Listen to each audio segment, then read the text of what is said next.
Hello students, welcome back to my YouTube channel Ajay bio classes. Students, अगर आप 12th के student हैं और आपको बायोलॉजी का पेपर देना है तो आज का यह वीडियो आपके लिए काफी इंपॉर्टेंट होने वाला है और आपको 70 में 70 लाने से कोई नहीं रोक सकता।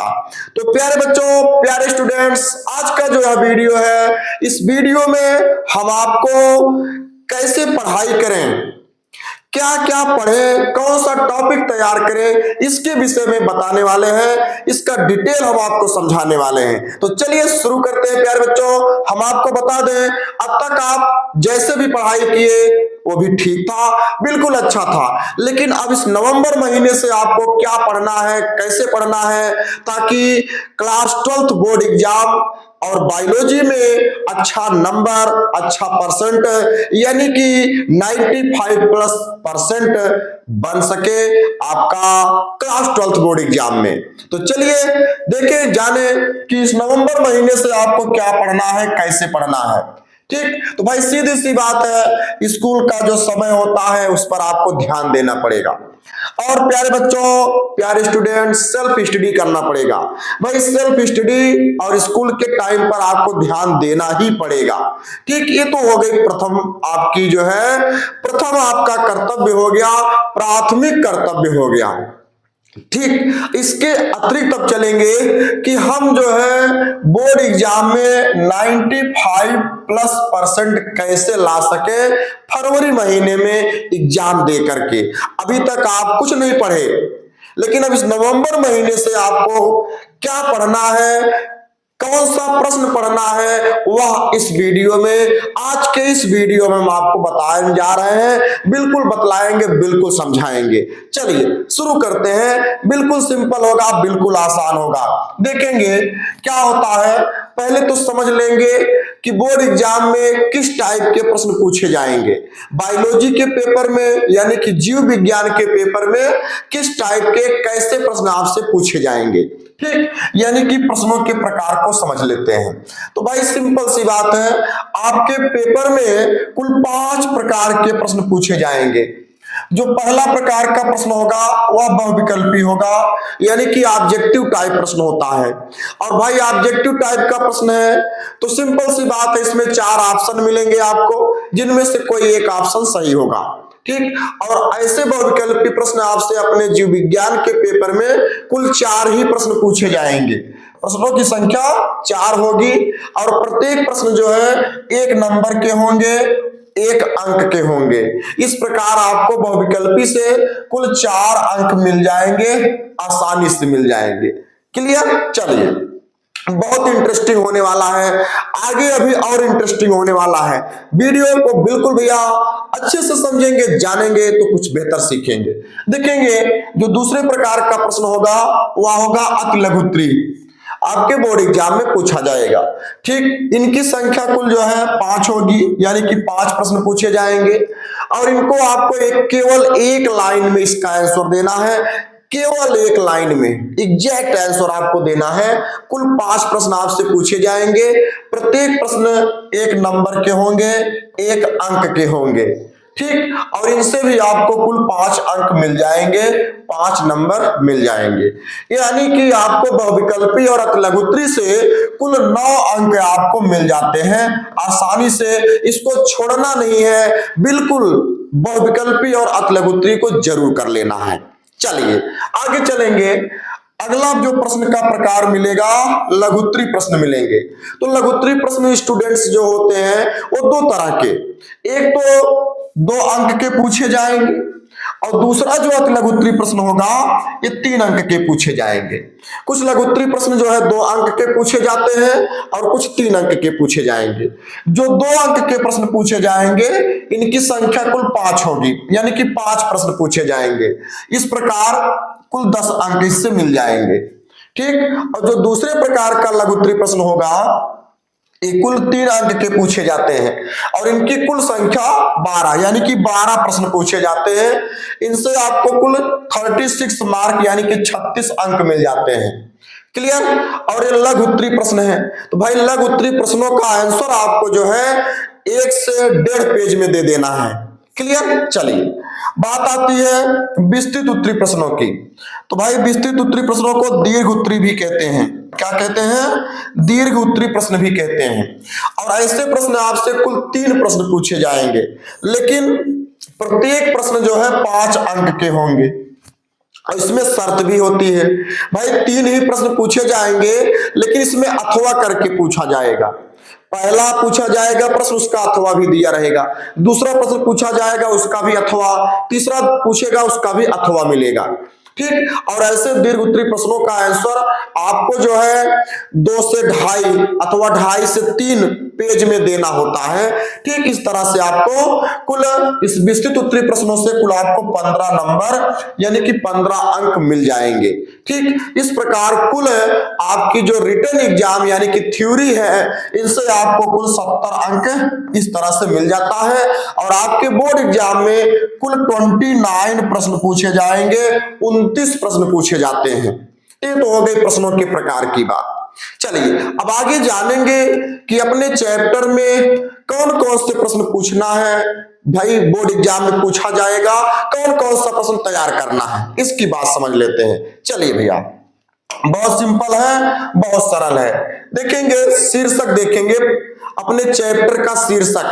तो जो आपकी इकाई है, आपके चैप्टर बायोलॉजी में जो आपका चैप्टर है, इकाई है, तो पहली इकाई जो है जनन है। इस जनन इकाई में कुल 3 चैप्टर आपसे पूछे या भाई आपके बुक में दिए गए होते हैं, कुल 3 चैप्टर बन के आते हैं। जो पहला चैप्टर होता है वो होता है पुष्पी पादपों में लैंगिक जनन। चलिए थोड़ा सा इसको ऐसे लिखते हैं, पुष्पी पादपों में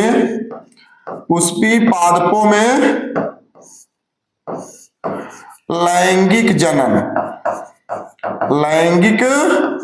जनन करके एक चैप्टर आपको मिल जाएगा। ठीक, पहली इकाई में। और दूसरा चैप्टर इसी में मिलेगा मानव जनन के नाम से मिल जाता है। और तीसरा चैप्टर इसी में आपको जनन स्वास्थ्य के नाम से मिलता है, जनन स्वास्थ्य के नाम से आपके किताब में एनसीईआरटी बुक में मिलेगा। ठीक, इस तरह से यानी कि पहली इकाई आपकी जो पहली इकाई है, पहली यूनिट है आपके किताब जीव विज्ञान में जनन है, रिप्रोडक्शन, प्रजनन। इसमें कुल 3 चैप्टर होते हैं। ठीक, और इन तीनों चैप्टर से जो प्रश्न बनेंगे बोर्ड एग्जाम में पूछा जाएगा, कुल तीनों चैप्टर से 14 अंक के प्रश्न पूछे जाते हैं। यानी कि पहली यूनिट से, जनन यूनिट से 14 अंक के प्रश्न पूछे जाएंगे। क्लियर? चलिए, और जो दूसरी इकाई है, दूसरा यूनिट है, वह है आनुवांशिकी और विकास। तो आनुवांशिकी और विकास से कुल 18 अंक के प्रश्न पूछे जाते हैं। और बहुत ही इंपॉर्टेंट टॉपिक है प्यारे बच्चों, बहुत ही इंपॉर्टेंट प्रश्न इससे पूछे जाते हैं। और जितने भी प्रश्न पूछे जाएंगे सब लघु उत्तरीय और दीर्घ उत्तरीय यानी कि विस्तृत उत्तरीय वाले प्रश्न पूछे जाते हैं। चलिए, तीसरी इकाई यानी कि तीसरी जो यूनिट है वह जीव विज्ञान और मानव कल्याण है। इससे आपको कुल 14 अंक के प्रश्न पूछे जाएंगे।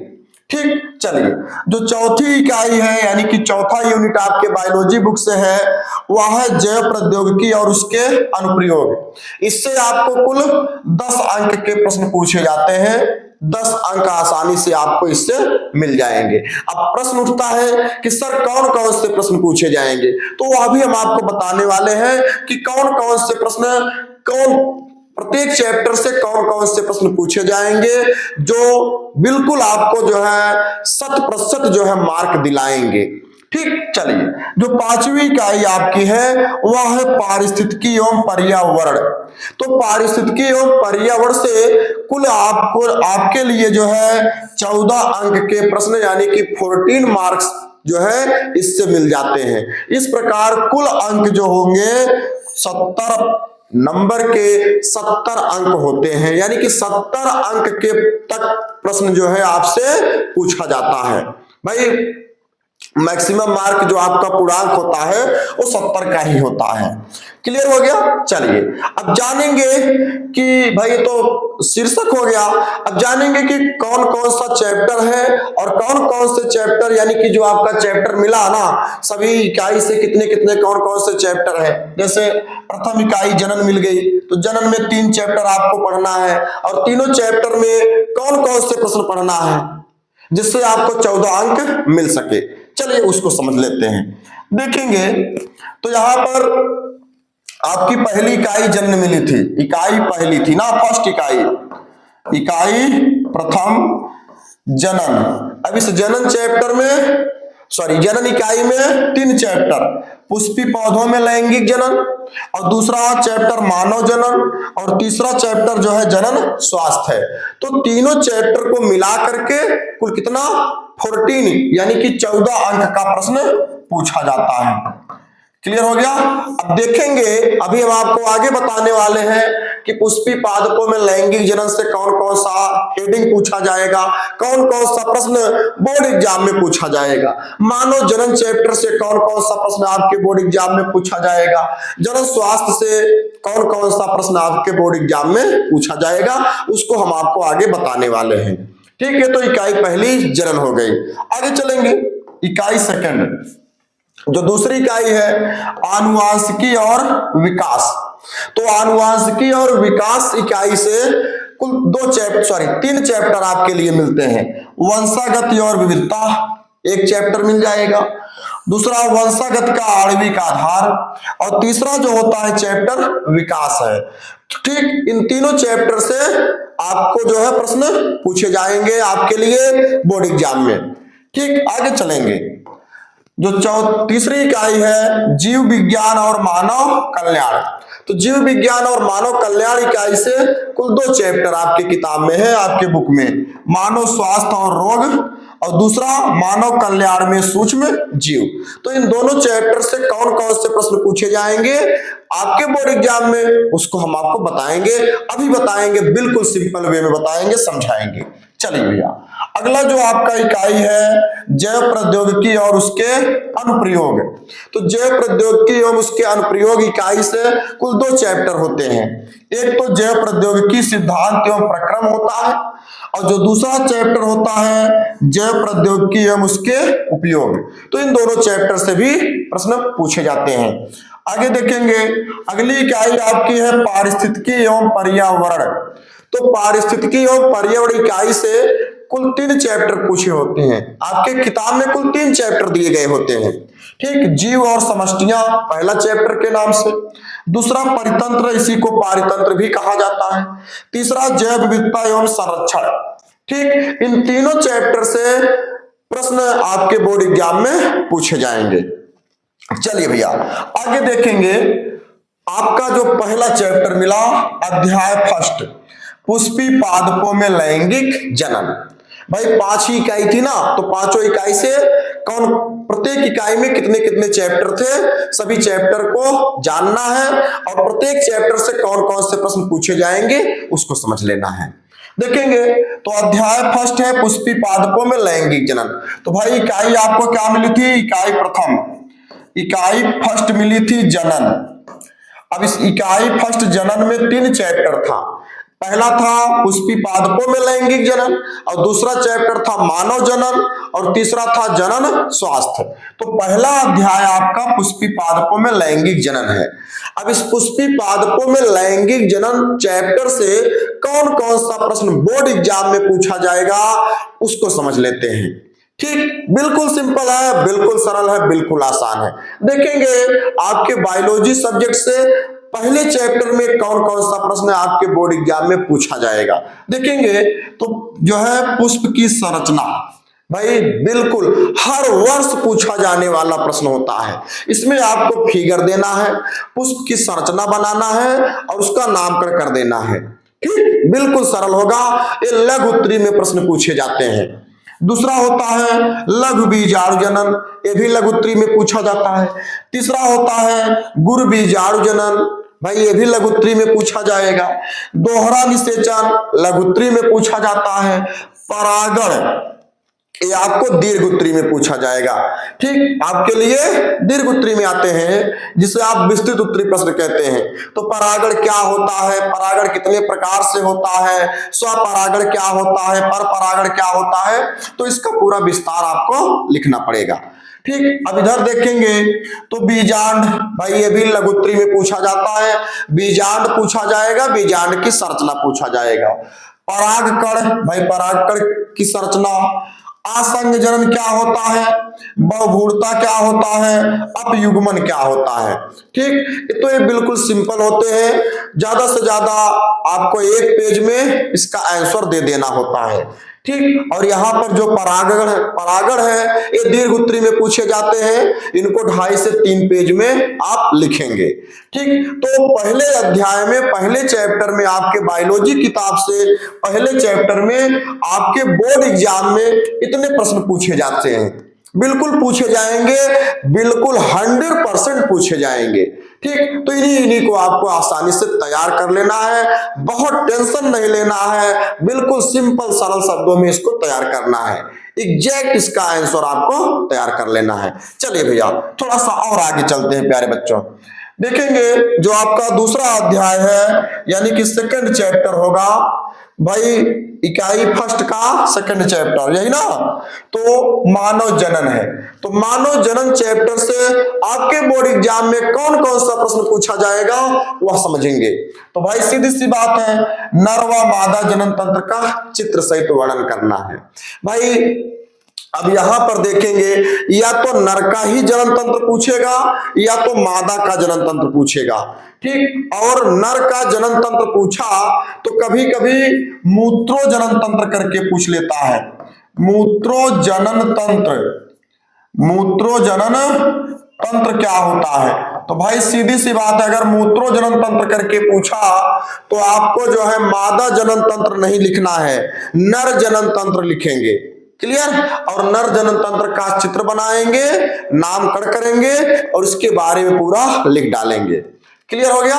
तो आपके बोर्ड एग्जाम में नर अथवा मादा दोनों में से एक जरूर पूछता है। नर जनन तंत्र और मादा जनन तंत्र दोनों को आप तैयार करेंगे, चित्र सहित तैयार करेंगे।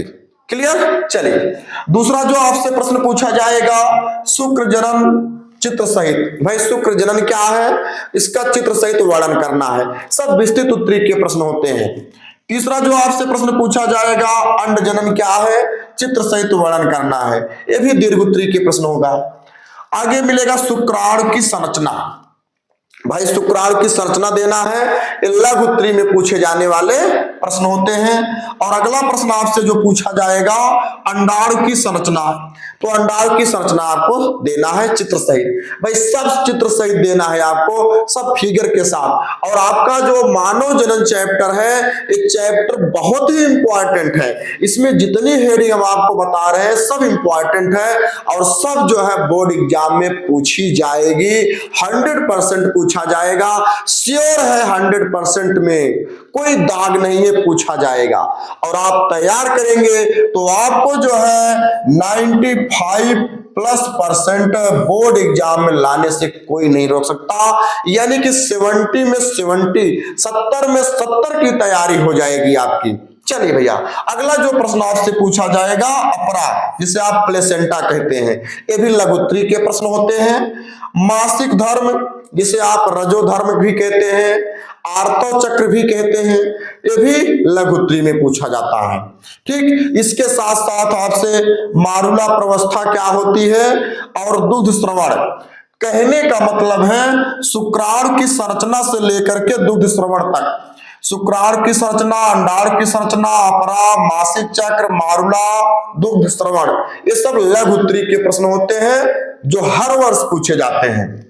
बाकी नर व मादा जनन तंत्र का सचित्र वर्णन, शुक्र जनन का सचित्र वर्णन, अंड जनन का सचित्र वर्णन, ये विस्तृत उत्तरी के प्रश्न होते हैं जो हर वर्ष पूछे जाते हैं आपके सेकंड चैप्टर से। क्लियर हो गया भैया। चलिए थोड़ा सा आगे चलते हैं, देखेंगे तो जो आपका तीसरा अध्याय है, जनन स्वास्थ्य, इकाई पहले का, इकाई फर्स्ट का तीसरा अध्याय। जो जनन स्वास्थ्य है, इससे आपको जो है आपके लिए जो प्रश्न पूछा जाएगा बोर्ड एग्जाम में, परिवार नियोजन की विधियां। भाई परिवार को नियोजित कैसे किया जाए, इसकी कौन कौन सी विधियां हैं, एक विस्तृत उत्तरी में पूछी जाती है। ठीक, उल्म वेधन आपसे पूछा जाएगा, लघु उत्तरी के प्रश्न, और सहायक जनन तकनीकी होती है। भाई सहायक जनन तकनीकी जब भी पूछी जाएगी लघु उत्तरी में पूछा जाएगा, और अति लघु उत्तरी में जब पूछा जाएगा तो इन सबका फुल नेम पूछा जाता है, पूरा नाम क्या होगा। ठीक, और उसके बाद टेस्ट ट्यूब बेबी, ये भी पूछा जाता है, लघु उत्तरी के प्रश्न होते हैं। अगला जो आपसे प्रश्न पूछा जाएगा, जनसंख्या विस्फोट का कारण, ठीक, इससे बचाव और इसका दुष्परिणाम क्या होता है, ये दीर्घ उत्तरी के प्रश्न होते हैं। तो जितना हम आपको बता रहे हैं बिल्कुल दिमाग में फीड कर लेंगे, स्क्रीनशॉट लेते चलेंगे, पेन और कॉपी लेके बैठेंगे, नोट करते चलेंगे, और बोर्ड एग्जाम में आपको अच्छा मार्क दिलाएंगे। चलिए भैया और आगे चलते हैं, आगे चलेंगे तो क्या मिलने वाला है आपको जानते हैं। चलिए भैया, आपका अध्याय 4 वंशागत और विविधता, वंशागत और विविधता, वंशागत और विविधता चैप्टर से आपके लिए बोर्ड एग्जाम में जो प्रश्न पूछा जाएगा, एक संकर संकरण क्या होता है, इसके नियम लिखना है, आरेख सहित आरेख भी दर्शाना होगा आपको। ठीक, दूसरा प्रश्न आपका द्विसंकर संकर तथा इसके नियम। एक चीज हम आपको और बता दें, बोर्ड एग्जाम में आपसे या तो एक संकर संकरण पूछेगा, इसका नियम पूछेगा, अथवा द्विसंकर संकरण पूछेगा, इसका नियम पूछेगा, दोनों कभी नहीं पूछता है। ठीक, तो दोनों को आप तैयार रखेंगे, एक संकर संकरण नहीं पूछा तो द्विसंकर संकरण जरूर पूछेगा। ठीक, इस प्रकार जो है दोनों को आप कंप्लीट तैयार कर लीजिए। चलिए अगला जो आपका प्रश्न पूछा जाएगा, लिंग संलग्न रोग और इसकी वंशागत क्या होती है। तो भाई लिंग संलग्न रोग में हीमोफीलिया, वरांधता, एल्केप्टोन्यूरिया, फिनाइल कीटोन्यूरिया, ये ठीक ना, तो ये सब जो है वंशागत रोग होते हैं, तो ये सबको आपको तैयार करना है, ये सब लघु उत्तरी के प्रश्न होते हैं। चलिए जो अगला प्रश्न है, सहप्रभाविता, बहुप्रभाविता, अपूर्ण प्रभाविता, ये सब लघु उत्तरी में पूछे जाने वाले प्रश्न होते हैं। रुधिर वर्गों की वंशागति, भाई बहुत इंपॉर्टेंट टॉपिक है प्यारे बच्चों, बहुत ही इंपॉर्टेंट प्रश्न है, हर वर्ष पूछा जाता है, और लिंग का निर्धारण तथा सिंड्रोम आपको तैयार करना है। बिल्कुल जितना आप बता रहे हैं सब आपको इतना तैयार करना पड़ेगा। अगर इतना आप तैयार करेंगे तो बायोलॉजी के पेपर में आप एकदम हीरो रहेंगे, एकदम हीरो, एकदम आराम से सब कुछ एकदम जो है पेपर आपके हाथ में जैसे ही आया वैसे आप लिखना शुरू करेंगे, और एक जो आपका जब रिजल्ट आएगा तो बायोलॉजी में अच्छा रिजल्ट आएगा, यानी कि 70 मार्क्स आएगा, 70 में पूरा 70 मार्क्स आएगा, आपका पूरा 70 अंक आपको मिल जाएगा, और 30 अंक आपका जो है प्रैक्टिकल से, इस प्रकार आपको 100 यानी कि 100 मार्क्स मिल जाएगा आराम से। बिल्कुल चिंता करने की बात नहीं भैया, हम हैं आपके साथ, बिल्कुल हम आपके साथ हैं और रहेंगे, बने रहेंगे। चलिए देखेंगे आपका जो अध्याय 5वां है, 5वां अध्याय है आपका वंशागत का आणविक आधार, वंशागत का आणविक आधार। इससे जो प्रश्न पूछा जाएगा मुख्य रूप से वाटसन एवं क्रिक का डीएनए मॉडल, भाई सिंपल सी बात है। दूसरा प्रश्न आरएनए व इसके प्रकार, भाई आरएनए क्या है और कितने प्रकार के आरएनए होते हैं, इसको आपको देना होगा। भाई M RNA, T RNA, R RNA, ठीक ना, messenger RNA, transfer RNA, ribosomal RNA, ठीक, इनको तैयार करेंगे। आगे डीएनए व आरएनए को आपको तैयार करना है। अगला जो आपसे प्रश्न पूछा जाएगा आनुवांशिक कूट और डीएनए फिंगरप्रिंटिंग, बहुत ही इंपॉर्टेंट प्रश्न है भैया, हर वर्ष बोर्ड एग्जाम में पूछा जाता है। आनुवांशिक कूट क्या है और डीएनए फिंगरप्रिंटिंग क्या है, इसका उपयोग कैसे किया जाता है, ठीक ना, और इसका उपयोग क्यों किया जाता है, ये सब विस्तृत उत्तरी के प्रश्न है। ठीक, आगे जो आपसे प्रश्न पूछा जाएगा मानव जीनोम परियोजना, ह्यूमन जीनोम प्रोजेक्ट, इसके नाम से ऐसे भी पूछ लेगा आपसे। और बहुत ही इंपॉर्टेंट टॉपिक है, विस्तृत उत्तरीय के प्रश्न होते हैं। अगला जो आपका प्रश्न है डीएनए का द्विगुणन। भाई डीएनए का द्विगुणन कैसे होता है, ये जब भी पूछा जाएगा लघु उत्तरीय में पूछा जाता है। ठीक, तो इस चैप्टर से आपको इतना प्रश्न आपको तैयार करना है। चलिए भैया अगला प्रश्न समझेंगे। अगला अध्याय आपका छठा है विकास, यानी कि विकास चैप्टर से क्या पूछे जाएगा, अवशेषीय अंग क्या होता है। ठीक भाई, अवशेषीय अंग पूछा जाएगा लघु उत्तरीय में। संयोजक कड़ी क्या है और विलुप्त कड़ी क्या है, लघु उत्तरीय के प्रश्न होते हैं। जीवाश्म क्या होता है, लघु उत्तरीय में पूछा जाएगा। समजात अंग लघु उत्तरीय में, समरूप अंग सब लघु उत्तरीय के प्रश्न होते हैं। ठीक, आगे जावा मानव और जावा मानव क्या है, इस पर टिप्पणी देना है। ठीक, लैमार्कवाद और डार्विनवाद ये जब भी पूछे जाएंगे विस्तृत उत्तरीय में पूछे जाते हैं, अच्छा मार्क आपको देते हैं। लैमार्कवाद, डार्विनवाद और उत्परिवर्तनवाद। भाई उत्परिवर्तनवाद है, उत्परिवर्तनवाद। ठीक, इस तरह से पूछे जाएंगे, लैमार्कवाद, डार्विनवाद और उत्परिवर्तनवाद। तीनों में से कोई एक पूछा जाएगा। अगर तीनों पूछ लिया तो लघु उत्तरीय में पूछेगा। अगर कोई एक पूछा तीनों में से, लैमार्कवाद, डार्विनवाद अथवा उत्परिवर्तनवाद, तो तीनों में से कोई एक पूछेगा विस्तृत उत्तरीय में। लेकिन अगर तीनों पूछा तो लघु उत्तरीय में पूछेगा। ठीक, इस तरह से। और इसके साथ साथ बिग बैंग परिकल्पना क्या होता है, ठीक, निहारिका परिकल्पना क्या होता है, ये सब आपको तैयार कर लेना है। तो इस विकास चैप्टर से जो इंपॉर्टेंट प्रश्न है ये आपका इस तरह से मिल जाता है। आगे देखेंगे क्या मिलता है, मानव स्वास्थ्य एवं रोग। मानव स्वास्थ्य एवं रोग जो आपका 7वां अध्याय है, 7वां चैप्टर है। मानव स्वास्थ्य एवं रोग चैप्टर से मुख्य रूप से आपको जो पढ़ना है, जो तैयार करना है, जो आपके बोर्ड एग्जाम में पूछा जाएगा, वह प्रश्न है इंटरफेरॉन, हाथी पांव जिसे फाइलेरिया भी कहते हैं, डेंगू, मलेरिया, टाइफाइड। ठीक, इन प्रश्नों को तैयार करना है। इसके अतिरिक्त और आप अन्य प्रश्नों को नहीं तैयार करेंगे, ये हमारा दावा है, गारंटी है कि यही प्रश्न पूछा जाएगा। चलिए भैया, जो अगला प्रश्न पूछा जाएगा वह है सक्रिय व निष्क्रिय प्रत्यक्षा। सक्रिय प्रत्यक्षा क्या है, निष्क्रिय प्रत्यक्षा क्या है, इसको आपको तैयार करना है। टीकाकरण क्या होता है, वैक्सीनेशन क्या होता है। ठीक, अगला जो प्रश्न है प्रत्यक्षी का चित्र। प्रत्यक्षी का चित्र जब भी पूछा जाएगा लघु उत्तरीय में पूछा जाता है। ठीक, आपको कैंसर पर जो है टिप्पणी पूछा जाएगा और एड्स पर टिप्पणी पूछा जाता है अथवा लघु उत्तरीय में पूछे जाते हैं। तो इन प्रश्नों को आपको इस अध्याय 7 यानी कि 7वें चैप्टर से मानव स्वास्थ्य एवं रोग से तैयार करना है। तो बिल्कुल जितने प्रश्नों को हम आपको बता रहे हैं सारे प्रश्न आप जो है बिल्कुल तैयार कर लीजिए, मेंटेन कर लीजिए, बोर्ड एग्जाम के लिए एकदम तैयार हो जाइए। चलिए अगला देखेंगे, आपका जो नेक्स्ट टॉपिक है, जो नेक्स्ट जो है चैप्टर है 8वां, क्या है भैया, मानव कल्याण में सूक्ष्म जीव। तो मानव कल्याण में सूक्ष्म जीव चैप्टर से जो प्रश्न पूछे जाएंगे, जैव उर्वरक, ठीक भाई, बायो फर्टिलाइजर, बहुत इंपॉर्टेंट हेडिंग है, बहुत इंपॉर्टेंट प्रश्न है। वाहित मल का उपचार कैसे किया जाता है, जब भी पूछा जाएगा विस्तृत उत्तरीय में पूछा जाएगा। जैव उर्वरक आपसे लघु उत्तरीय में पूछेगा। घरेलू खाद्य उत्पादन में सूक्ष्म जीव की भूमिका, ये जो है विस्तृत उत्तरीय के प्रश्न होते हैं। यानी कि मानव कल्याण में जो सूक्ष्म जीव चैप्टर है, इससे अधिकांश प्रश्न जो है विस्तृत उत्तरीय में पूछे जाते हैं। चलिए भैया, जो अगला प्रश्न आपसे पूछेगा, जीवाणु का आर्थिक महत्व, इकोनॉमिक इंपॉर्टेंस ऑफ बैक्टीरिया, ये भी विस्तृत उत्तरीय के प्रश्न होते हैं।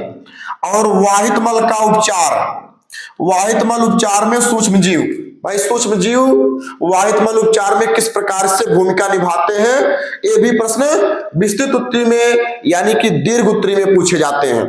तो अपने चैप्टर 8वें चैप्टर से मानव कल्याण में सूक्ष्म जीव चैप्टर से इतने प्रश्न को आपको जो है तैयार कर लेना है। चलिए भैया, अगला चैप्टर देखेंगे 9वां चैप्टर, इसमें आपको मुख्य रूप से देखा जाए तो आपका जो चैप्टर है जैव प्रौद्योगिकी सिद्धांत एवं प्रक्रम, इसमें आनुवांशिकी अथवा आनुवांशिक इंजीनियरिंग विस्तृत उत्तरी के प्रश्न होते हैं, और बायोरिएक्टर तथा पीसीआर ये सब लघु उत्तरी के प्रश्न होते हैं। प्रतिबंधन एंजाइम लघु उत्तरी के प्रश्न होते हैं। प्लाज्मिड ये भी लघु उत्तरी के प्रश्न होते हैं। तो इस चैप्टर में इतने को तैयार कर लेना है। आगे देखेंगे जो आपका 10वां चैप्टर है, 10वां अध्याय है, क्या है भैया? जैव प्रौद्योगिकी एवं उसके उपयोग। बहुत ही इंपॉर्टेंट चैप्टर है। इसमें जितने भी प्रश्न हैं सब इंपॉर्टेंट हैं। हम इंपॉर्टेंट प्रश्नों को ही बता रहे हैं भैया, जो बोर्ड एग्जाम में आएंगे, 100% आएंगे और अच्छा मार्क आपको दिलाएंगे। पहला प्रश्न क्या होगा? बीटी फसल क्या है? गोल्डन राइस क्या होती है? ठीक, सब टिप्पणी में पूछे जाते हैं। बायोपायरेसी क्या है? टिप्पणी में पूछेगा। बायो पेटेंट क्या होता है? लघु उत्तरी में पूछता है। जीन चिकित्सा क्या होता है? लघु उत्तरी के प्रश्न होते हैं। कृषि में महत्व, भाई जैव प्रौद्योगिकी का कृषि में क्या महत्व होता है, ये जब भी पूछा जाएगा लघु उत्तरी में पूछेगा अथवा दीर्घ उत्तरी में पूछेगा, यानी कि विस्तृत उत्तरी में पूछेगा। ठीक, और मानव इंसुलिन का निर्माण कैसे किया जाता है? जैव प्रौद्योगिकी की तरीके से मानव इंसुलिन को कैसे तैयार करते हैं, ये विस्तृत उत्तरी के प्रश्न होते हैं। और बहुत ही इंपॉर्टेंट प्रश्न है प्यारे बच्चों, बहुत ही महत्वपूर्ण जो है क्वेश्चन है, प्रश्न है। ठीक, तो इतने को आपको इस चैप्टर से तैयार कर लेना है। चलिए आगे देखेंगे 11वां चैप्टर जो आपका है जीव और समष्टियां। भाई जीव और समष्टियां चैप्टर से आपको सहजीवन क्या है सब टिप्पणी पूछते हैं। टिप्पणी पूछा जाएगा लघु उत्तरी में। सहजीवन क्या है? परजीवी क्या होता है? मृतोपजीवी क्या होता है?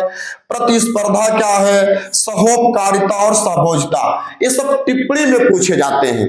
इस चैप्टर से जितने प्रश्न पूछे जाएंगे अधिकांश टिप्पणी में पूछे जाएंगे अथवा लघु उत्तरी के प्रश्न पूछे जाते हैं। ठीक, तो इतने प्रश्न को आपको तैयार कर लेना है। चलिए आगे जो 12वां आपका चैप्टर है अध्याय 12, ठीक, पारितंत्र है। ठीक, पारितंत्र चैप्टर से उत्पादक क्या होता है, उपभोक्ता क्या होता है और अपघटक, बहुत इंपॉर्टेंट प्रश्न है भैया। ठीक, उत्पादक, उपभोक्ता और अपघटक लघु उत्तरी में पूछे जाने वाले प्रश्न होते हैं। खाद्य जाल, खाद्य श्रृंखला और पिरामिड। खाद्य जाल क्या है, खाद्य श्रृंखला क्या होते हैं और पिरामिड में जितने भी पिरामिड हैं, ऊर्जा का पिरामिड, ठीक ना, जितने भी पिरामिड हैं, जीवभार का पिरामिड, सभी पिरामिड को आपको तैयार करना है। ठीक, तालाब और घास का परितंत्र, तालाब का परितंत्र और घास का परितंत्र मुख्य रूप से आपको तैयार करना है। ठीक, बस इतना आपको जो है पारितंत्र चैप्टर से इतने ही प्रश्न आपको तैयार कर लेना है। ठीक, आगे चलते हैं भैया। अगला जो आपको मिलेगा 13वां चैप्टर, यानी कि आपका जो 13 नंबर का प्रश्न है, सॉरी भैया 13 नंबर का जो चैप्टर है 13वां चैप्टर। इस चैप्टर में देखेंगे तो चैप्टर का नाम जैव विविधता एवं संरक्षण है। तो इस जैव विविधता एवं संरक्षण चैप्टर से तथ्य स्थल, जिसे आप हॉट स्पॉट कहते हैं, तो हॉट स्पॉट पर टिप्पणी बहुत पूछता है अथवा कभी कभी लघु उत्तरी में पूछ लेता है। ठीक, जो दूसरा प्रश्न है वन्य प्राणी संरक्षण, वन्य प्राणी संरक्षण पर लघु उत्तरी में प्रश्न पूछता है। रेड डाटा बुक अभ्यारण्य पर टिप्पणी पूछा जाता है, बहुत पूछा जाता है अथवा लघु उत्तरी में पूछा जाता है, और रेड डाटा बुक को भी लघु उत्तरी में ही पूछा जाता है। ठीक, अगला प्रश्न आपसे जो पूछा जाएगा जैव विविधता का संरक्षण के उपाय। जैव विविधता संरक्षण के उपाय जब भी पूछा जाएगा ये विस्तृत उत्तरी के प्रश्न होते हैं, यानी कि दीर्घ उत्तरी के प्रश्न होते हैं, और आपको बोर्ड एग्जाम में अच्छा मार्क दिलाते हैं प्यारे बच्चों। विस्तृत उत्तरी है ना, इस तरह से, ठीक, इस तरह से पूछे जाते हैं और आपको बोर्ड एग्जाम में 100% जो है ये पूछे जाएंगे और बोर्ड एग्जाम में आपको अच्छा मार्क दिलाएंगे। तो हमारे प्यारे बच्चों, बिल्कुल आपका जो क्या मिला? 13वां चैप्टर। भाई लास्ट चैप्टर आपके लिए था, तो ये आपका जो आपकी किताब है, आपकी जो बुक है, उस बुक में जो 13वां चैप्टर अंतिम चैप्टर है जैव विविधता एवं संरक्षण, इस चैप्टर में आपको कुल इतना ही तत्व स्थल यानी कि हॉट स्पॉट, दूसरा प्रश्न वन्य प्राणी संरक्षण, तीसरा रेड डाटा बुक, अभ्यारण्य, जैव विविधता का संरक्षण के उपाय, इतने प्रश्नों को आपको जो है तैयार कर लेना है। और जितने प्रश्न हम आपको बताए हैं पहले चैप्टर से लेकर के 13वें चैप्टर तक, यानी कि इकाई फर्स्ट से लेकर के 5वीं इकाई तक, जितने जो है प्रश्न आपको बताया गया, सारे प्रश्न जो है इंपॉर्टेंट हैं और हम सारे प्रश्नों को चुन करके लाए हैं। और हम आपको बता दें ये सब प्रश्न जो है हर वर्ष पूछे गए हैं। हम एक एक प्रश्न पर रिसर्च किए हैं, चुन करके आपके लिए लाए हैं, ताकि आप class 12th board exam biology के पेपर में अच्छा मार्क ला सके। तो प्यारे बच्चों, प्यारे स्टूडेंट्स, वीडियो पसंद आया है तो वीडियो को लाइक करेंगे, और अगर चैनल पर नए हैं तो चैनल को सब्सक्राइब कर लेंगे। और हाँ, आपका कोई प्रश्न हो तो बिल्कुल आप कमेंट करेंगे, हम आपके प्रश्नों का आंसर जो है वीडियो के माध्यम से आपको जरूर देंगे, जरूर आपको सेटिस्फाई करेंगे। तो आज के लिए बस इतना ही, आगे हम आप मिलेंगे नेक्स्ट डे कुछ नए टॉपिक के साथ, कुछ नई एनर्जी के साथ। तब तक के लिए जय हिंद, वंदे मातरम, थैंक यू, धन्यवाद।